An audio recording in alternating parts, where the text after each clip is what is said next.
ചെങ്ങാവരെ നമ്മളുള്ളതാ കൂടുതലൊരു ഉമ്മാന്റെ നാട്ടിലാട്ടോ. എളാമാന്റെ വീട്ടിൽ നിന്ന് തറവാട് വീട്ടിക്ക് ഉമ്മാന്റെ വീട്ടിക്ക് നടന്നു പോവാണ്. ഇതിലൂടെ ഇവിടെ വഴി ഉണ്ടായിരുന്നു, നോക്കട്ടെ. ഇവിടെ കണ്ട് ഇതിലൂടെ കേട്ടോ പോലെ തറവാട്ടിക്ക്. അപ്പൊ നമ്മൾ ഗൂഡലൂർ യാത്ര ഇത് കുറച്ച് മുൻപ് പോയതാട്ടോ. എന്നാലും വേണ്ടില്ല, ഏതായാലും അങ്ങോട്ടുള്ള യാത്ര വളരെ മനോഹരമാണ്. ഗ്രാമങ്ങളിലൂടെയുള്ള യാത്ര കാണുമ്പോൾ തന്നെ നിങ്ങൾക്ക് മനസ്സിലാവും. തേയിലത്തോട്ടത്തിന്റെ ഇടയിലൂടെ റോഡ് പോവാ, ആയിക്കോട്ടെ. ഇങ്ങനെ പോകുമ്പോൾ നല്ല രസമാണ്. നോക്കിയാൽ വ്യൂ പോയിന്റ് അടിപൊളിയല്ലേ, എന്തായാലും കഴിച്ചു. അപ്പൊ നമ്മൾ ദേവർശാല കുറ്റിമുച്ച് മട്ടത്തെത്തിട്ട് നേരെ മൂത്തമ്മാന്റെ മോൻ ഇവിടെ നിൽക്കുന്നുണ്ട്. മോൻ കണ്ട് കയ്യെടുത്ത് ഫസ്റ്റ് തന്നെ ഓനെ നമ്മൾ കണ്ടത്. വിശേഷങ്ങളൊക്കെ പങ്കുവെച്ച് പിന്നെ അവിടെ അമ്മ ഉണ്ടായിരുന്നു, അമ്മോനോട് സംസാരിച്ച്. പിന്നെ നമ്മളെ ആഴ്ചാത്ത വരുന്നേ, ആഴ്ചാത്താരം കുറച്ചേരം സംസാരിച്ച്. ഇവിടെ ഉള്ളവർക്ക് ഇപ്പൊ ഏകദേശം നമ്മളറിട്ടോ ചെറുപ്പത്തിൽ അങ്ങോട്ട് വരുന്നോണ്ടാണ് എല്ലാവരും നല്ല ബന്ധമാണ്, നല്ല വർത്താനൊക്കെ. അവിടെ മദ്രസിൽ പരിപാടി എടുക്കേണ്ടത് കാക്ക ചിരിച്ചു നോക്കിയാണ് നമ്മളെ കണ്ടിട്ടുള്ള സന്തോഷമായിട്ട് ഉള്ളേരിയാണ്. ഇങ്ങപ്പുറത്തെ ഫുഡ് ഉണ്ടാക്കുന്നത് നമ്മൾ ചെയ്താക്കാണ്. ഏതായാലും നമ്മൾ തറവാട്ടിക്കുള്ള പോക്കാണ്. തറവാട്ടിൽ പോയി അവിടുന്ന് ചായയും ഫ്രൂട്ട്സ് ഒക്കെ കഴിച്ച് പിന്നെ നമ്മൾ നേരെ മൂത്തമ്മാന്റെ വീട്ടിൽ പോയിട്ടോ, പാലം വയലിൽ. അവിടെയും കയറി ഇമ്മാന്റെ നാട്ടിൽ കണ്ട് പോയാലേ അവിടെ ഉള്ളവർ മൊത്തം സ്നേഹമുള്ളവരട്ടോ. നമ്മൾ ഉസ്മാനൊക്കെ ഒക്കെയാണ് നമ്മളെ ചായ അടിച്ചാൽ കൊണ്ടുപോകണമെന്ന്. കാരണന്മാർക്ക് കാര്യപ്പെട്ടെന്തോ ചർച്ചയില്ല. പിന്നെ ഓരോരുത്തർ ഇങ്ങനെ വരുന്നുണ്ട്, കൈ വരുന്നുണ്ട്, വർത്താനം ചോദിക്കുന്നുണ്ട്. ഇത് നമ്മളെ ഫാൻസ് ആട്ടോ. ഏത് നീലഗിരിയുള്ള നമ്മളെ മട്ടത്തുള്ള കൂടുതലുള്ള നമ്മളെ ഫാൻസറാണ്. ചെക്കന്മാർക്ക് മറിച്ച് പരിപാടിക്ക് വേണ്ടി തയ്യാറാകാൻ വേണ്ടി വരും കേട്ടോ.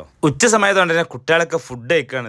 ഇതൊക്കെ നമ്മളെ കട്ട ഫാൻസ് ആട്ടോ. കണ്ടിട്ട് ഞങ്ങൾ ഇവിടെ ഫുഡ് മാണോ വെച്ച് നടക്കുന്നത്. കുട്ടികളുടെ ഫുഡ് കഴിച്ചാണ്ട് കയ്യേക്കണ്. ബസ്സിലുള്ളവരും ഫുഡ് കഴിക്കാൻ വേണ്ടി ഇറങ്ങി വരും കേട്ടോ. ഇത് നമ്മളെ ലുലുമോളെ കുട്ടിയാട്ടോ. ഒക്കെ നാണം വന്നിട്ട് വേക്കൊക്കെ വലിയാണ്. ഇത് അസയാക്കാന്റെ പെരയൊക്കെ ഇപ്പൊ പൊരി ഇങ്ങനെ തരികയാണ്.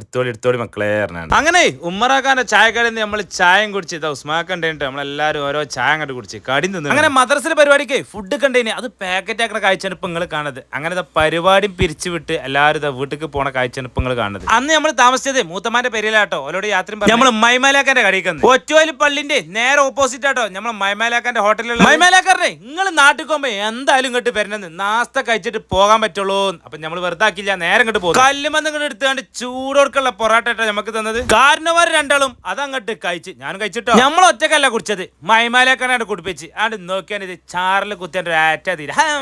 പിന്നെ തിരിച്ചു വരുമ്പോതാ തറവാട്ട് വീട്ടിൽ ഒറ്റ പോക്കിട്ടോ. ബൈക്കായിട്ട് പോയതാ. ബൈക്കാണ്ട് പോണ ചളി പൂണ്ടാണ്. പിന്നെ തിരിച്ച് റോഡുമ്പോ കൊണ്ടുപോയാക്കാൻ പോകാൻ പിന്നെ ഒന്നും നോക്കില്ല, ഞങ്ങൾ നടന്നങ്ങോട്ട് കയറി. ഉച്ചക്കത്തെ ചോറ് ഇവിടെ കേട്ടോ. കറണ്ട് ഇല്ലാത്തോണ്ട് മെഴുകുതിരി കത്തിച്ച് കാണി. നമ്മളെ പണ്ടത്തെ ബസ്സിലാട്ടോ. നമ്മളോട് ഇവിടെ എപ്പോഴും ചോറാൻ വേണ്ടത്. അങ്ങനെ അതും കഴിച്ച് അവിടുന്ന് ഇറങ്ങാട്ടോ. നമ്മള് നാട്ടിൽ നമ്മളെ മാതോളി നാരൊക്കെ ഇവിടെ നിറച്ചുണ്ട് കേട്ടോ. പോകുമ്പോ വെഹിക്കൽ ജലീലാക്കാം. മൂപ്പരോട് യാത്ര നമ്മളിതാ പോരെ. കുറച്ച് ദിവസം മുന്നേ നമ്മൾ പോയതാട്ടോ ഗുഡലൂർക്ക്. അപ്പൊ ഇതിൽ കുറെ ആൾക്കാർ പെടാത്തുണ്ട്. ഓർക്ക് ക്ഷമിക്കുക. ഏതായാലും അടുത്ത വീഡിയോ ആയിട്ട് നമുക്ക് കാണാം. എന്നായിക്കോട്ടെ.